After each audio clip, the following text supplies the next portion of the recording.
You know, it's hit or miss with a lot of these Japanese bands. I tried to figure out why I didn't like this band. It just sounded bad to me, and this was a live recording. And you know, I noticed this with the bands that I'm in. It's like usually we just don't listen to any live recordings that we have, just because they usually sound like shit.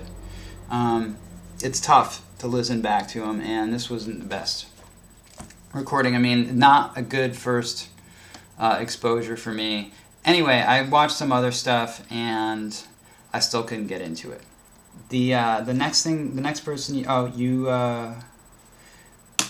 suggested a DJ Ferry Corsten, but he actually went by the name System F. So you're right. We have to save this for Fs.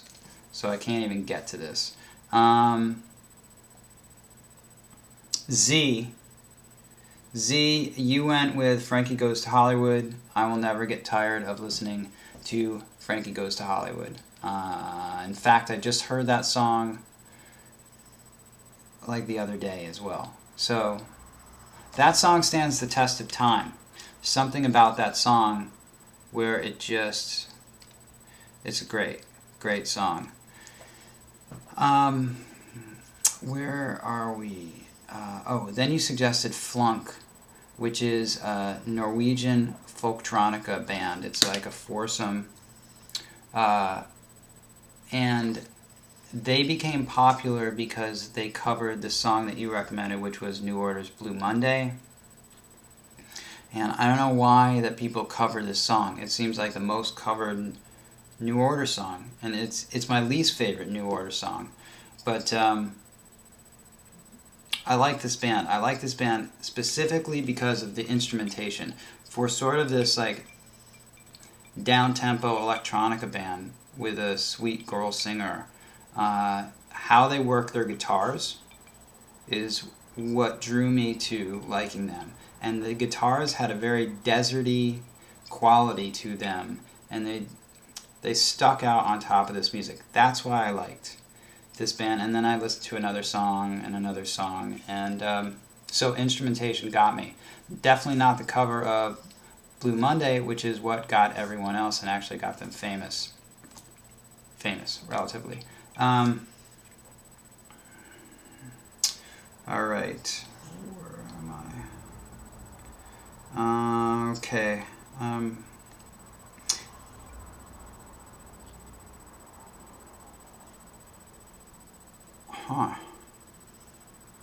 Andrew. You mentioned a lot of good Fs here. Flaming Lips. Everyone mentioned the Flaming Lips. Like, I'm not going to mention the Flaming Lips. But no one ever actually mentioned the Flaming Lips and put a link. I like a couple Flaming Lips records are awesome. Transmissions is probably my favorite record. Okay, but you went with, I don't know how to pronounce this, German band Funker Vott. They're a mid-90s electronic duo.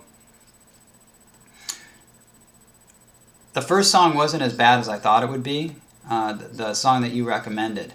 But then it ended up, I clicked on more songs by them, and it ended up being what I thought it was, which was sort of bad techno. Okay? And so I'm passing on Funker. Which, you know what? That brings up another point. I ended up watching this band and feeling no emotional connection to them. It was almost like I was watching them through a window or like through binoculars. And I don't know why that is when you're listening to certain music, when somehow it makes a connection in your head as to an emotional component to what you're hearing going into your brain, and then you just connecting with it. In this case, there was no connection. But in the second case, there is a connection. This happens to be Feist that you suggested. Okay, the song you suggested was the 4. 4 happens to be my favorite number. By the way, I've got even got let me show you. Even got a tattoo of the number 4 right here. It's my forearm. It's before my forearm. It's my favorite number. not 10. Anyway, I like this video. 1, 2, 3, 4 penguins that were by the door. That's her real name. Vice is her real last name. She's had a cool career. She's been doing this since 1981. She has a ton of credibility, even though you put a Sesame Street link. The second link that you put down was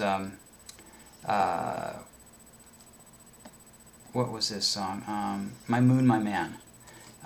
Boys Noise did a remix of this, which is awesome. But her video to this song is pretty great. I ended up watching it like 4 times. And she sort of looks like the chick from Dexter in this video. Either way, it's a cool video. And Feist is, I think, pretty great. Okay, last post. You know what? I noticed a few people missing from, maybe it was the holidays. Cosby wasn't here this week. Harold. I noticed these things. Daniel. Drunk Dial Daniel. Faithless, which was a UK band.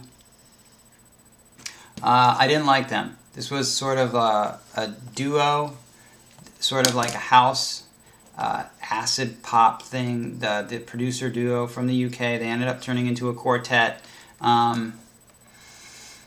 Sometimes it reminded me of Tricky a little bit, like a light, watered down Tricky. I just couldn't get into the musical side of this. But the second band that I never even heard of that you recommended, it's called The Fire Theft, and this was the next band sort of that evolved from the 2 main members of Sunny Day Real Estate. And I ended up listening to this, their MySpace page, about 4 times, and I did like it. They had their songs are big and they're epic, and I mean, although they do have like a semi-90s feel to them, they're big and they're epic and they're good. My only question to you is if these guys are still even around, because that page hadn't been updated since 2006. So, that's it. I'm going to bring out the G's in a day. I appreciate you guys checking in and leaving comments over the holidays. I know a lot of people probably weren't around. And Tony it's now 5 o'clock. Tony's here sleeping. Tony, make an appearance. Come on. Come on, kid.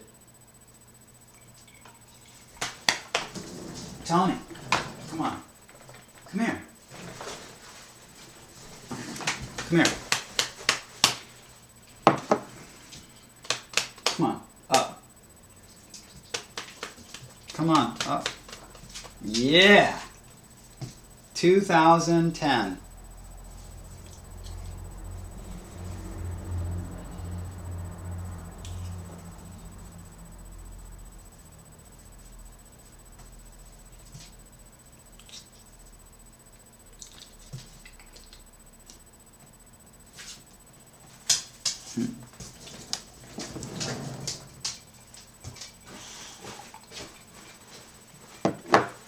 Holy fuck, this was 35 fucking minutes.